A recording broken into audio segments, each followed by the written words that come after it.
Hello again and welcome back to the Too Deep Coverage Podcast. We did have a brief hiatus as the season got started, but now we are back for the NFL's Midway MANIA.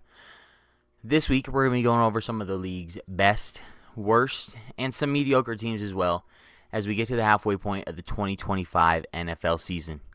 We're going to recap some of the biggest storylines this season has to offer, and there are plenty that a lot of people did not see coming, and there's some we're going to go over today as well. I'm thrilled to be back after some personal time away from the channel and even life. Haven't done a lot lately. Had honestly a considerable time off of work. So more than I was liking, but we're going to get back into the games and the storylines leading up to the playoffs. That's definitely in sight, and what the Super Bowl could be this year. There's so many things that could happen still. So be sure to leave a like on this video. Be sure to subscribe. That way you're able to see everything that we have planned, everything we have coming as the season goes along. Let's get into it. But first, I have to talk to you about my friends and partners over at W Energy. Since 2021, they've been making the safest, cleanest, best-tasting, crash-free energy drink on the market. This American-made, clean formula energy drink is made to give you a long boost of energy and concentration with no crash or slump afterwards. All flavors are unique and made by W, so you'll never find our taste anywhere else. With multiple limited-time and hydrating flavors, you'll always find your next favorite with us. With all drinks having no sugar, no fillers or artificial colors and dyes, no secret or hidden ingredients, and of course being gluten-free, W is the best drink to hit the market in years. With every drink averaging out to be just $1 each, your pocket and body will thank you for making the switch to W Energy. Whether you want to switch it up daily or stay committed with your favorite flavor, W has all the products you need from packs, tubs, and even cans. Be sure to use the link in the description to get your starter sampler pack or whatever amazing product you choose with an extra 10% off using my code TWIZZLER. It's like the candy, but with the two Whistler. Add some energy and focus back into your life today with W Energy. All right, guys. Today we're going to start off with the biggest storyline, okay? Now, we did talk about this in a podcast episode earlier on in the year. I think it was before the season even started. It was during the offseason. We talked about the Indianapolis Colts. Yeah, that's right. I think everybody's talked about this team, but I think now that they're, 7-1, 6-1, the only one-loss team left in the league. I think it's time to take them 100% serious. I think that we need to look at them. Excuse me. I think we need to look at them as if they were Chiefs team, Bills team, Ravens team. That's 6-7-1. I think we need to look at them that same way because their roster and their coaching all around is pretty similar to those teams. Now the composure in the playoffs with Daniel Jones, like a lot of people have some good points talking about that. Like, you play Patrick Mahomes, even if it's at home, AFC Championship game, it's going to be blue and red, like split down the middle, like the Matrix, man. In that place, it's going to be crazy. So, I mean, I just don't know if Daniel Jones can really lead a team, kind of like how Sam Darnold, a lot of people had his doubts last year going into the playoffs. But let's get into it, man. They're the first seed. The fact that they're leading the AFC, the Chiefs are low down, the Bills are losing games they should win, the Ravens are completely off the map. We'll see how they do tomorrow night, Thursday night, against the Dolphins. I believe they're in Miami as well, so they'll have to travel. Short week. Lamar will be fresh. Everybody else may have a little bit of a hard time, so he might be trying to make things happen that the rest of the team can't do. But the Colts are so good. That they're walking away with games. And the games that are close are against the best teams in the league, like Denver and like the Rams. So I just don't see how, if the Colts keep playing this way, that they're going to lose many games. Because like everybody says, having problems with Tua and the Dolphins, they're a warm weather team. When it gets down to January, you need to have a run game. You need to have cold weather toughness, okay? Well, the Colts play inside. And if they get the first seed and they're playing indoors in their stadium and they have Jonathan Taylor, who can run all over everybody, doesn't matter what the defense is, all over everybody, then I think they're going to be a serious problem, especially since if Jonathan Taylor has the load on his back, he already has 100 more rushing yards than anybody else in the league right now, and it's really not close. He broke off an 80-yarder where he just tiptoed down the sideline for like 20 yards of it. I mean, the guy is just doing whatever he wants on the turf. I just don't see how Daniel Jones has to make 25 passes a game. He's not throwing 50 times like Bo Nix to try and will them a win. He's making it happen, and he's throwing it to people that are open on a side of the field that the defense, whatever team they're playing, is just kind of open. So I think that's been pretty crazy to see, especially since, you know, the Colts have been talked about as like a playoff. I want to say like playoff player, you know, contender. You know, I don't want to even say contender because, I mean, before this year, I mean, there was nobody thinking that Anthony Richardson could win a playoff game. I mean, homeboy can't even finish a drive or a series in a normal regular season game without tapping out or getting injured. So I think that Daniel Jones, like everybody else has been saying, has revitalized this team, brought out the ability of all the other players around him, and I think it's brought out his ability as well. I think this is what we saw out of Daniel Jones in that one playoff game where he was so great and won with the Giants, and, you know, they went 9-8 to get to that playoff spot, and he played well to get them there. I think that's why he got that extension. That's why he got that contract. That's why he went to Minnesota, because people knew that he was a good football guy. So, I mean, Daniel Jones has been resurrected. I think it's the talent that team has that brought out his talent as well. Pardon this video interruption. We have some breaking news. Come and join the new Twizzler Discord, a place to hang out with friends, make new ones, and find a like-minded community. Find new people to game, chat, or even debate with. We have everything you want and need from Minecraft, Call of Duty, Fortnite, GTA, and our special areas to watch and talk sports. Be sure to join today and stay up to date with the community and all the content we have. Follow the Linktree link in the description, and we'll see you soon. Back to the video. Okay, so let's move on to a team that we talked about a little bit already, the Baltimore Ravens. Now, the Baltimore Ravens, I only have one problem with them. They're kind of doing exactly what I thought they would do. I did predict. Sorry about the cats in the background. I mean, we got kitties. We got pussy playing. They're running. What are you going to do? This is just real life. I don't really have a choice here today. But we talked about the Ravens a little bit earlier. Not playing well. They have Lamar. They're going into the Dolphins on a Thursday night football off a short week.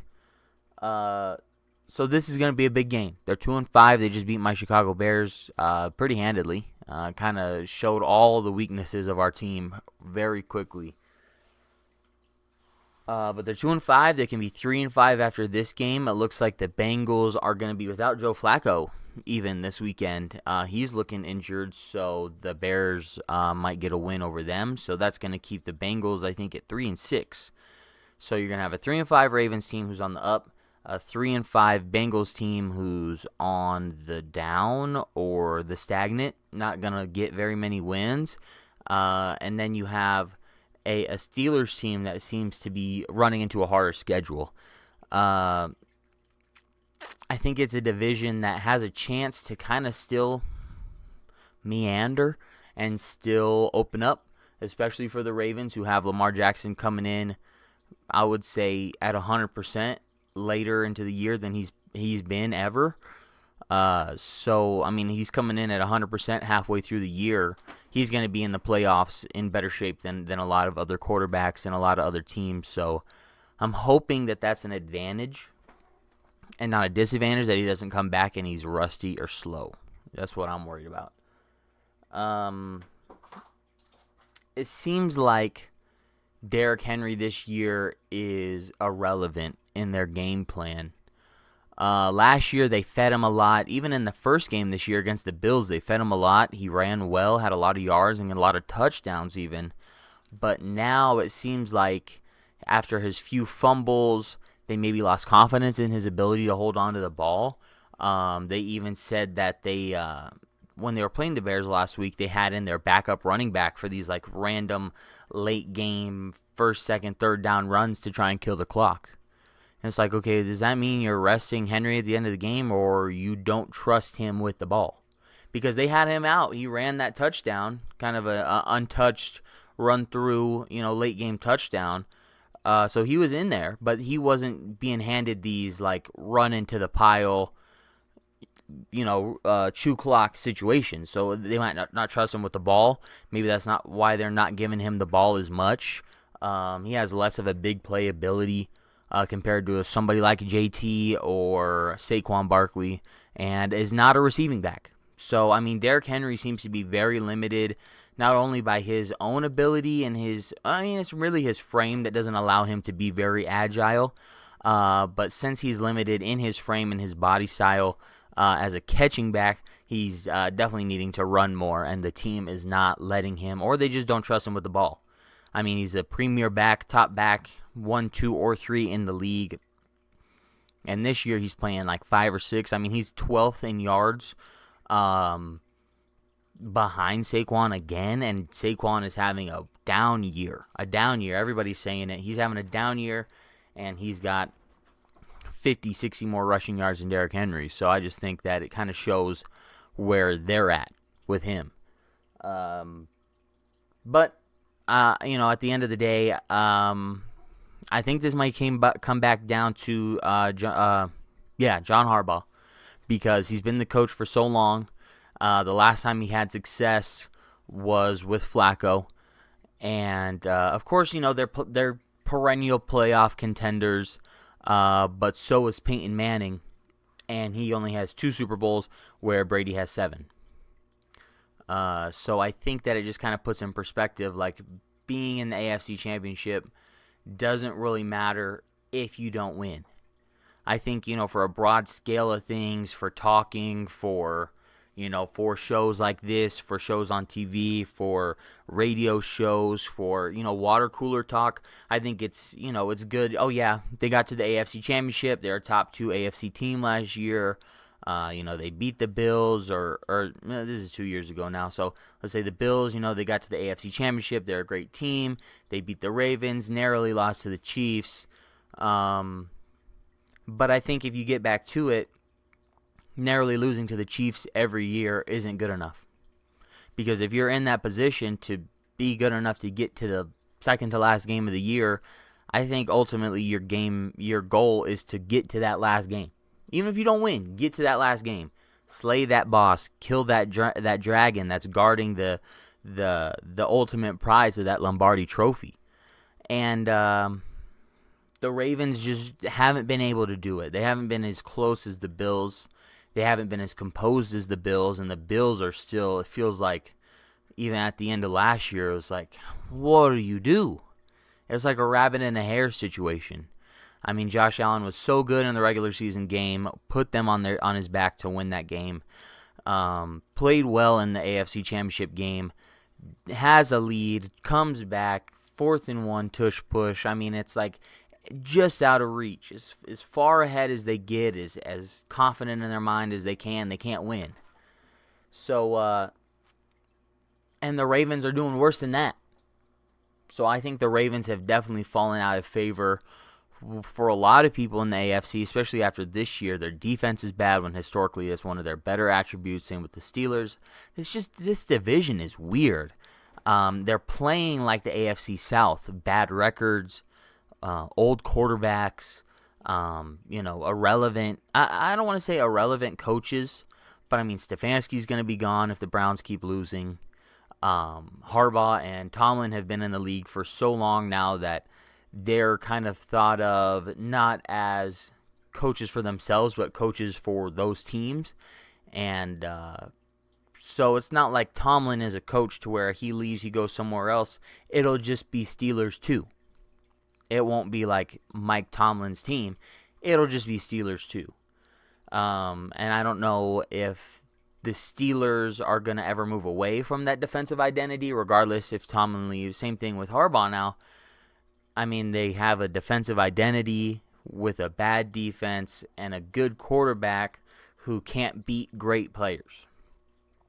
So I think at the end of the day, you kind of look at Harbaugh and you say, well, who are you going to get that's better? Probably nobody that's currently coaching in the NFL. The only other better coach that's out there is maybe Andy Reid. But he's on a team. Sean McVay, Kyle Shanahan, those kind of guys, younger guys, more offensive identity, I think would really help bring out. Well, Andy Reid's not going anywhere, but he's a better coach than John Harbaugh, I'm saying. If a younger guy was to leave, then it would definitely be in the interest to get an offensive coach, not a defensive coach. You don't want like a DeMeco Ryans or like even let's say you get a coordinator. You're not trying to get a defensive coordinator. You're not taking Robert Saleh if you're the Ravens to help get Lamar over the hump to win a Super Bowl. You know what I mean? So I think Harbaugh's on the hot seat. But I think at the same time, the Ravens turn around to try and find the next guy that they like, and maybe you have to go down to college and get a strong QB developer. That way, if Lamar gets hurt or as he moves on out of the league in the next, 7 to 10 years, his mobility is going to slow down. Say he gets a bad injury or two, as he does. Knock on wood that doesn't happen, but. It's people don't play forever for a reason. So we'll see what happens with Harbaugh and the Ravens. Lamar's hurt leg has hurt the team, really, really set the team back. I said it in the middle of the year between seasons that, they were my Super Bowl pick for the last 2 or 3 years. I can't pick them anymore. I don't have confidence that Lamar can win big games. They lost the first game of the year against the Bills in heartbreaking fashion. Essentially made the Bills the AFC favorite before the games even started getting played. So, there's that. All right, guys, we're going to move into a couple bad teams now. We're going to go through them pretty quickly because they're bad teams. I'm not trying to hang on for too long here. One of them is my team, but we're not going to start with them. We're going to start with the Tennessee Titans. Second worst team in the league, only because the Jets haven't won a game until this last week. If the Jets win another game, Tennessee will for sure be the worst. Maybe next to the Raiders. Raiders are all-time dysfunctional. They're almost as bad as the Browns, but they have cooler logo, so they'll never be worse than the Browns. So let's get into it. Cam Ward looks as chill as ever, chilling in the pocket. Taking the ball, he's relaxed, he's walking around, he's hanging out. He is playing the way he played in Miami, which is what you're looking for. He doesn't look rushed. He doesn't look like he's scrambling early in reads like Caleb Williams does. We'll get into that in a minute. He just looks like he's playing football. And I think if you're behind a poor offensive line than you'd really like, with a second-year head coach getting fired in the middle of your rookie year, to now have what people say have been a historically bad head coach on his own, now as the interim. You can play good teams like the Colts and get smashed, and you can play bad teams like the Cardinals and barely get by off of all their mistakes. And I just don't think there's a lot of room there, no matter how comfortable Cam Ward is playing, throwing the ball, that coaching and roster-wise, I mean, they got Tyler Lockett as like a good ball security receiver, and they released him already before the trade deadline. Even got close. So I just think that historically their organization is what's going to fail them. I mean, they had Drake May and their old head coach Vrabel come back and just lay down the hammer a few weeks ago, and I think that just kind of like cemented the whole, we don't know what we're doing kind of thing, because you had that guy right there a few years ago getting you to the AFC Championship with Ryan Tannehill. So I just think that your perspective as the Titans front office is horrible. They say the owner is just, a tyrant, essentially. Let's see. Callahan couldn't hold on. He got fired so quick. It was unreal. I mean, I just can't believe it. Especially that owner is just slap happy with firing people and still paying them when they're sitting at home. And like I said, they have the worst roster composition in the league. They're letting everybody go.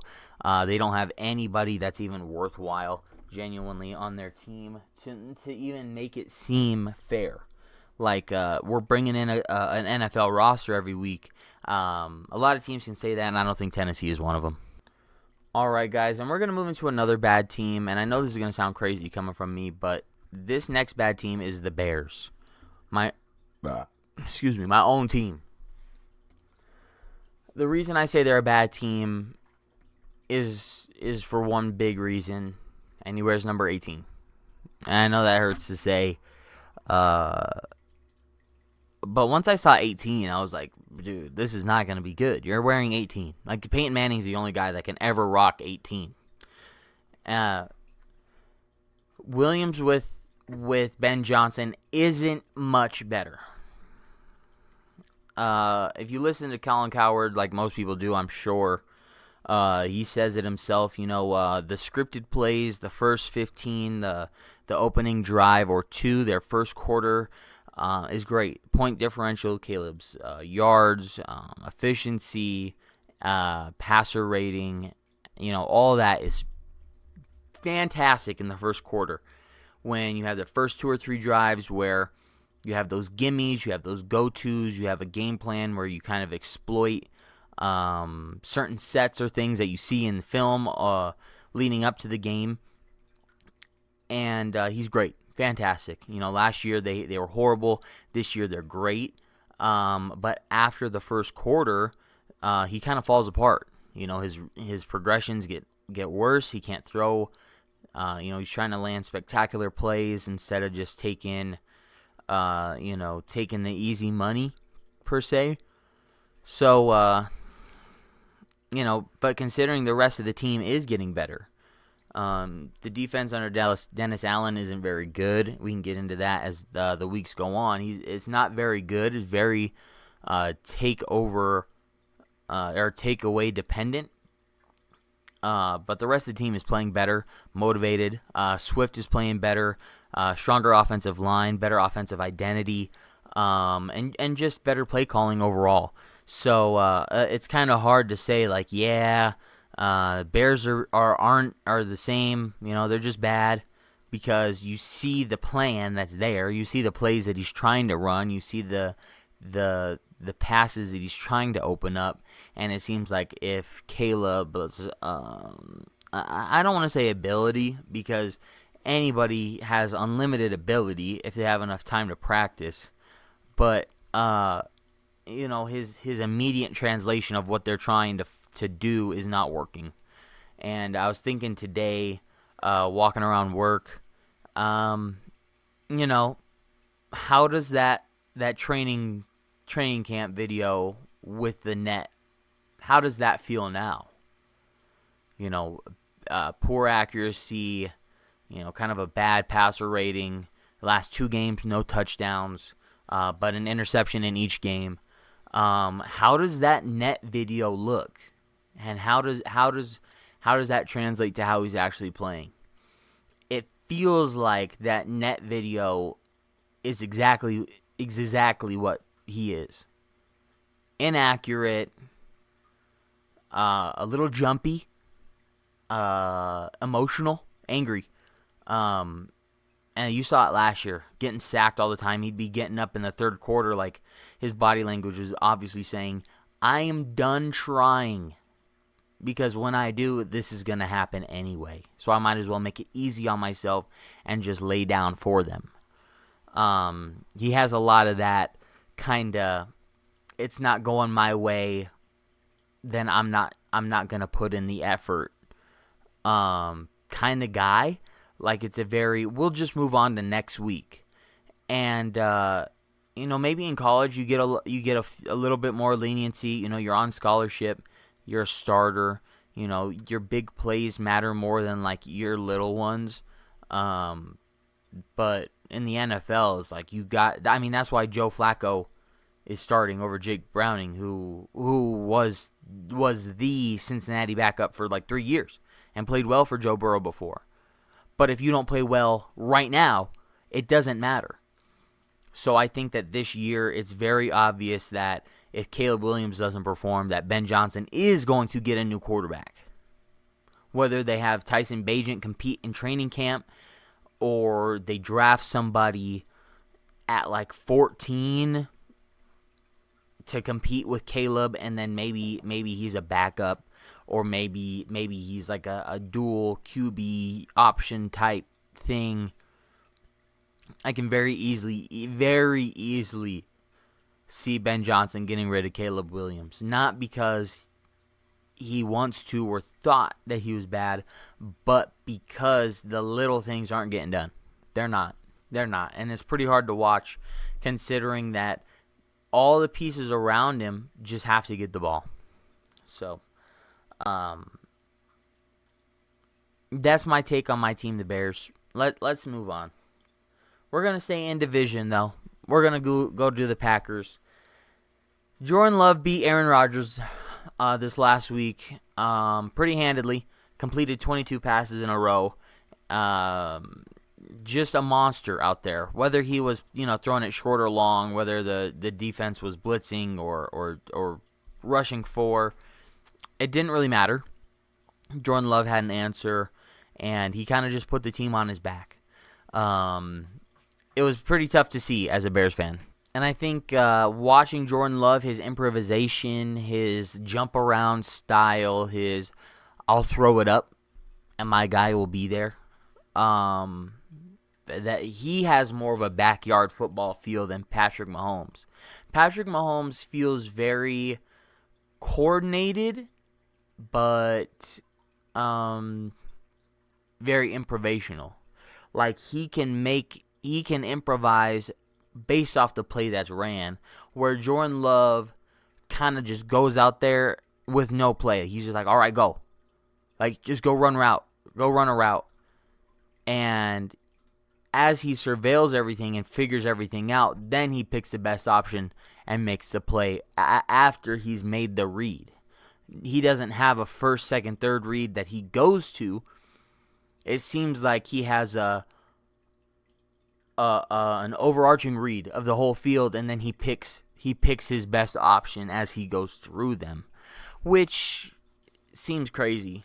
Even on like a lot of these checkdowns, the checkdown isn't the go-to route. These RPOs are not. They're not a lot of like shorter passes. It's kind of weird. It's like slants, kind of like in routes. And then, the third or fourth option is Jacobs to the side, catching a little 4-yard out, just 4-yard little screen pass. He looks good. He looks really good. Not happy about it as a Bears fan that Green Bay is playing well. But what are you gonna do? It's the NFL. I'm sure there was a lot of people for a long time that wasn't happy about that Tom Brady playing very good. So I just kind of got to deal with it. Who's Michael? Micah Parsons' impact was really felt against Arizona that game.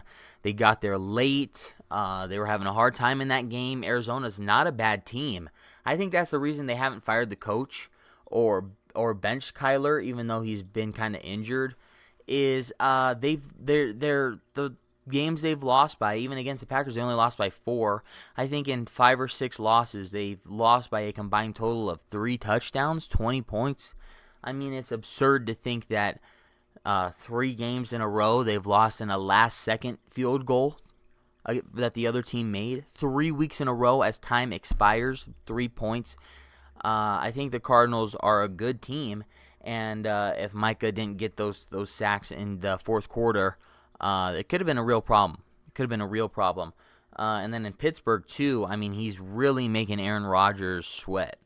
Making them really prioritize that side of the line. Like, if he's on the outside, it's almost impossible. They really had to have him run up the middle, attack the center, maybe a guard as well, to just try and get some vulnerability. Try and have his speed affect them, because, you can just have your guard move out to the edge, have a tight end, get a good chip in before the tackle engages, especially if it's a left tackle. That's a talented player. So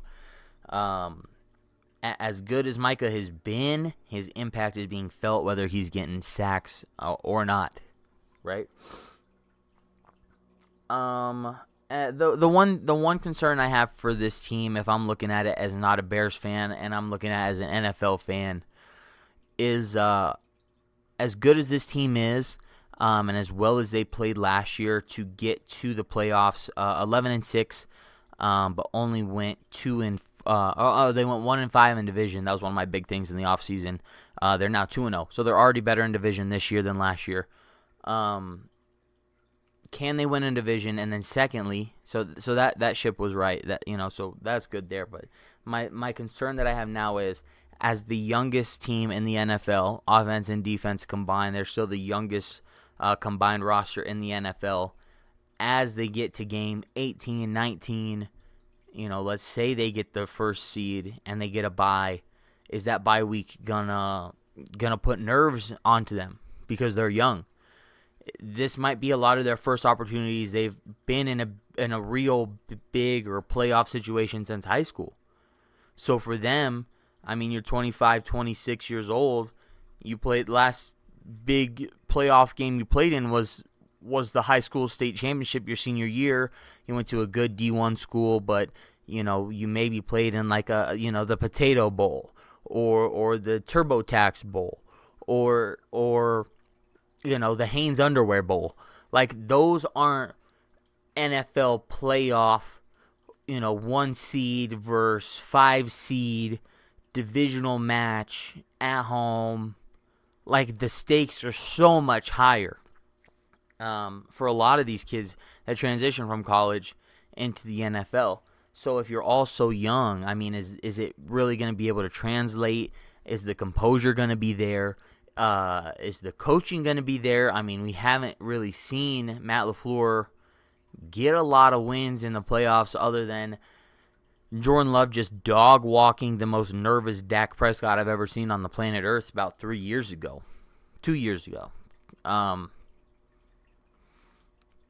If they can stay composed, if they can win their first playoff game, because last year they got booted out quickly, if they can win their first playoff game, they might have a chance to kind of like shake the jitters and move into being a Super Bowl contender. But we'll see what the playoff performance looks for this young team. And lastly, we're gonna just move on quickly here, okay? Because it's been a while already. I wanna get this out. It's been a good time talking to you guys again. Like I said, I was out for a good little while. Cats are cuddling on the bed. They've been going crazy the whole podcast, but it's been nice talking, coming back. I had a couple problems personally. I have been to the doctor a lot, more than I'd like. I'm healthy. I'd say I've had injuries more than I've had sickness. So I'm not unhealthy. I would say I'm stitched and put back together the best I can be. Back to work the best I can be. Still a little limited physically from the doctors for the next few weeks. But not limited to sit here and talk. Not limited to sit there and watch football games on Sunday or Thursday night or Monday night. Not limited in that sense. So we're going to be back as often as possible.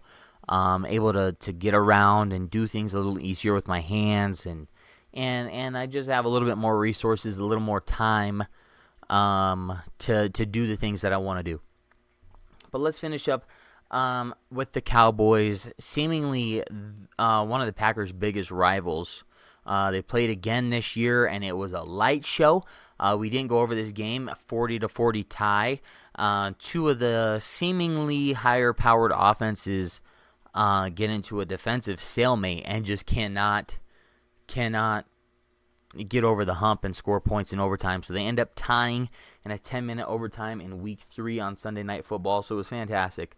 It seemed like, especially in that game, after the first 2 weeks where CD had a negative effect, dropping balls and missing catches, that George Pickens really excelled. Really excelled without CD in the lineup.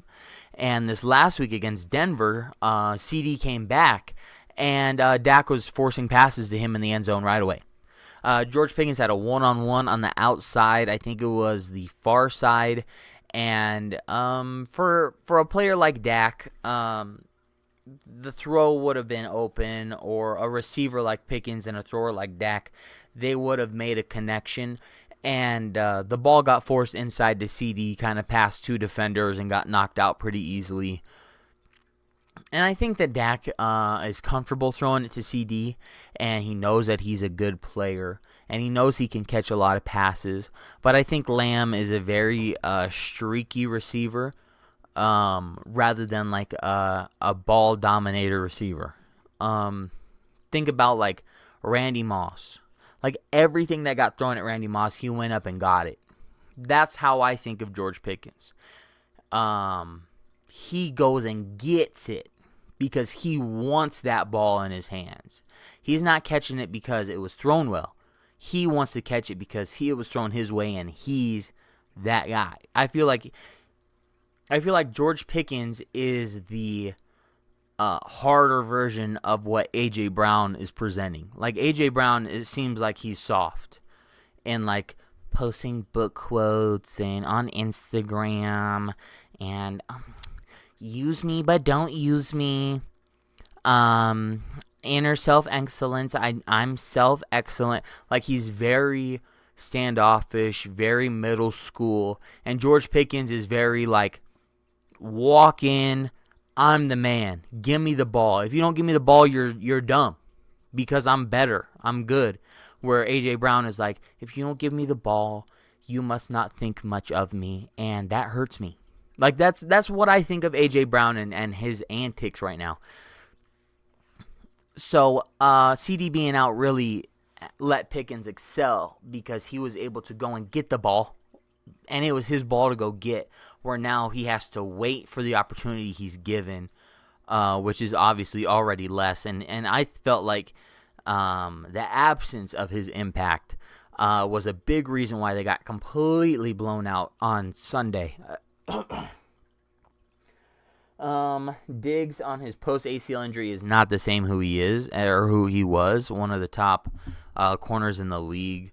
Just a fantastic player, and now that he's just kind of slow, not doing as much as he used to do, poorer in coverage than he used to be, and now he's on the IR list for at least 4 games, after missing one in an at-home accident that hasn't really been talked about much yet, from what I know. Anyway.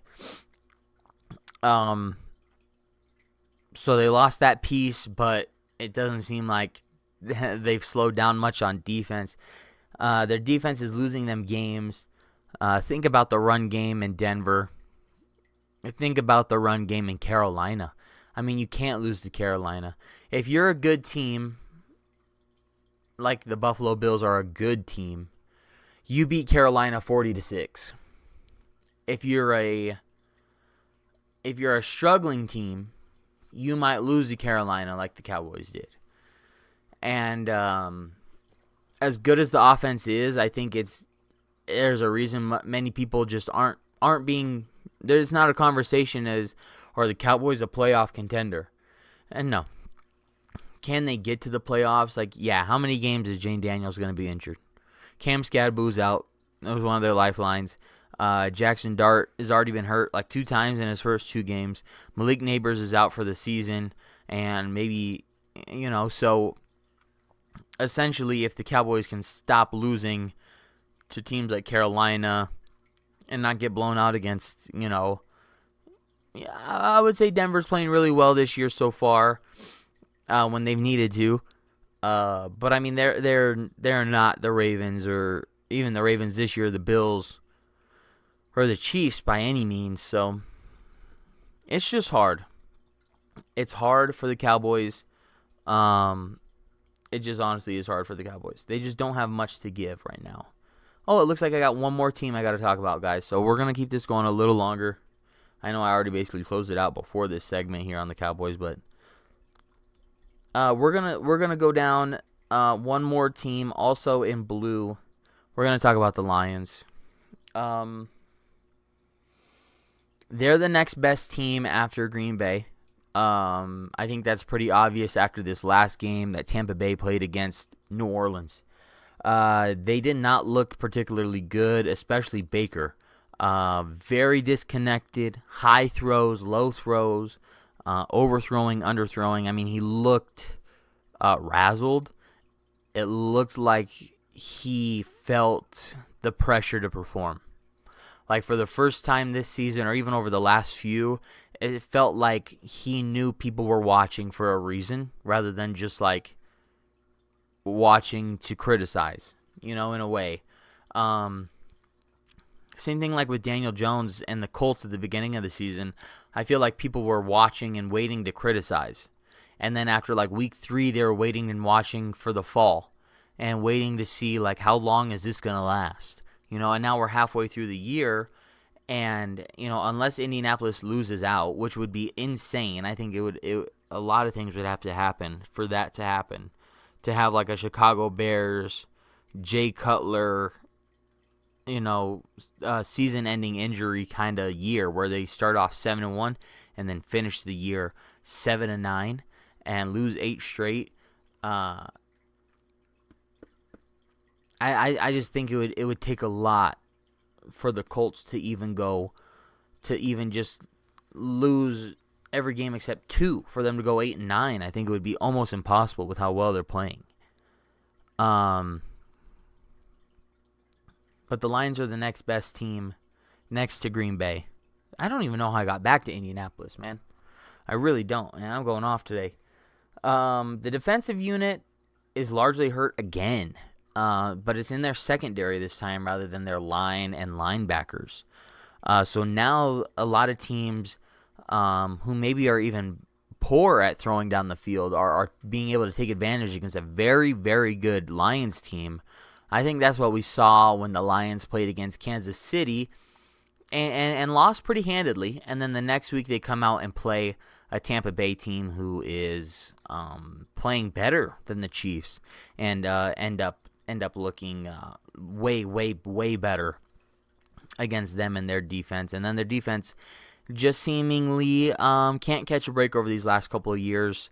No help in the secondary, so there's really just no way for them, unless they get to the quarterback, there's no way for them to really stop offenses moving down the field. So the offense, again, is going to have to be prolific.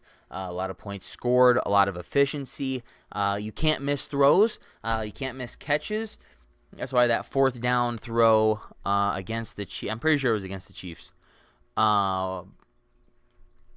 literally apologized to each other because I think they know it's like, look, it's on us.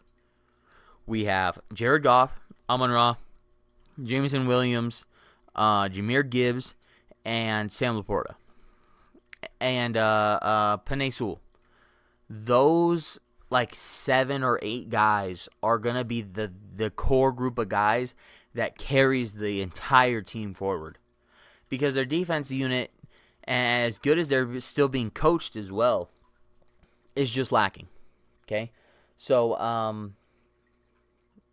and as you play these teams in the regular season and you play these pass-heavy teams, your weaknesses are going to be exposed even more. Okay, and as good as their running backs are with Montgomery and Williams, or Gibbs, you cannot run the ball if you're down 10. You can't run the ball. You have to throw the ball down the field. And if you know the ball is coming down the field, it's just easier to defend. Gibbs is going to be out there on almost all of those plays, so you're not going to have a power back like Montgomery out there very often. He hates being called a power back, so I apologize, former Chicago Bear David Montgomery. I apologize. You're not a power back. You're just a powerful back, and I cannot deny that. He's going to be on the field less. His impact is going to be felt less. And then Jared Goff has to be good, so your line has to be good, because if your line crumbles, he doesn't move much. So there's a lot of things where it's like, a lot of things have to be in lockstep to really like move the Lions. And when they're not in lockstep, you have a game like the Chiefs game. And when they are in lockstep, sorry for hitting the mic, you have a game like the Bucs game You have the game like every other game they've played. Or even like the Packers game that they lost the first game of the year. They weren't all in lockstep. It's the first game of the year. Things are moving weird. Things are not working right. People are loosening up. And that's why I say that the window is closing on this team. Much like I said that I lost confidence in the Ravens to win the Super Bowl, their window is still open. Lamar's still youngish, still very mobile, still very athletic, great talent, and getting better every year. Zay Flowers, a great young talent, great receiver, going to be a 1 for a long time. Hopkins, you have a guy who might be there this year to help lead people, to help the future. But the Lions, their QB age is important. I know that Jared Goff hasn't been in the league for a super long time, but as you stand around and you get pummeled like he does, you're going to get hurt one of these times. You're going to get rolled up on. You're going to land on your shoulder. Something is going to happen, and certain things can only take so much abuse before a weak spot eventually gives in. So, and considering the fact that these defenses are getting faster because you have to defend against a Lamar Jackson, Josh Allen, Patrick Mahomes, even like an old, a vintage Dak Prescott who used to run around a lot, Caleb Williams, Jane Daniels, a Jordan Love who's scrambling a lot. Linebackers are getting faster. Corners are hitting harder because they have to be able to tackle in space. Safeties are still are even more important now because they're the last line of defense against some of these breakout runners and some of these long ball passers. So if you're Jared Goff, like there's a chance that you're standing around and you're just getting hit every other play. You're getting pressured, on a 15-play drive, you're getting pressured 10 plays because you're just standing there where everybody else really has some fluid to their game. So I think their window is closing. If it doesn't happen this year, I think they'll be pretty hard pressed. I think everybody, even the media, these game announcers, the all-time positive guys, I think it'll be really, really hard for them to look at the Lions and say they still got a chance. They're still in the Super Bowl conversation because Jared Goff is just gonna. His kind of quarterback is on a linear path, where like Lamar Jackson is on like a kind of thing. Is big play, spectacular running. Okay, he's hurt. Okay, great quarterback play, throwing it well out of the pocket. Oh, a spectacular running throw. He has chances to go up. Where Jared Goff is a consistent player, but his body and his age are continually going to affect him in a negative way. So there's no way for him to really up his game anymore. Caleb can become a better thrower. Jaden Daniels can become, maybe a better on-the-run thrower because he's so good in the pocket and so good at just purely rushing. He can become better off like a 1-foot or a back foot throw. Jordan Love can become better at setting his feet. I can go on and on, but like the Matt Stafford, the Jared Goff, the Joe Flacco, even Joe Burrow. I feel like that's why Joe Burrow is getting hurt so often is because he's more of a traditional stand there and take it quarterback. And I think that's going away now. So I hope you guys enjoyed. Went over, let's see, it looks like 8 teams. 1, 2, 3, 4. 4 AFC teams, 4 NFC teams. We're back, hopefully with weekly podcasts. Hopefully more. We have the 2 Deep Challenge Fantasy League videos coming back as well. We have a lot to review there as well. So if you want a chance to win real money just by watching football and hanging out with me, go over there. You have a chance to come be a part of the community and participate in that. So we'll see you guys next week, hopefully earlier. I'm going to try and have everything done by Tuesday. It's a little tough because I work every Tuesday. So after I watch the Monday night game I'll have to work that night and then the next night too, so I don't have much time. So usually Wednesdays are my upload days, and then I'll try and make Thursdays before the Thursday night games my fantasy. That way I can maybe do a little Thursday night preview, have 2 uploads in the middle of the week every week, and then we'll move forward with the other channels and stuff when I have time to do those. But right now, this is kind of my priority. I'm also trying to start a side hustle, and I'm trying to pursue being a professional bowler too. So I got a lot on my plate. Those are the 3 things I'm going to focus on.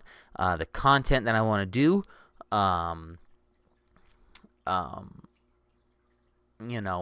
just my normal life, and then also my hobbies too. So got a lot going on, so bear with me. Might have some longer episodes like this since we're taking the whole week to talk about things. If we do have to take some time off, we might maybe even do a live stream if possible to the channel, just so that way there's less time in between having to edit and upload and thumbnail and all this stuff. We just hit the button and we're talking and we're ready, and then it's up on the channel ready for us to have a conversation about. So thanks again for watching. Like I said earlier, be sure to like and subscribe. Go follow all the links down below. Be sure to follow the links to get W Energy. Get your discount with my coupon code. And we'll see you guys next week with the regular podcast. Hopefully tomorrow with the Fantasy Challenge videos. See you later.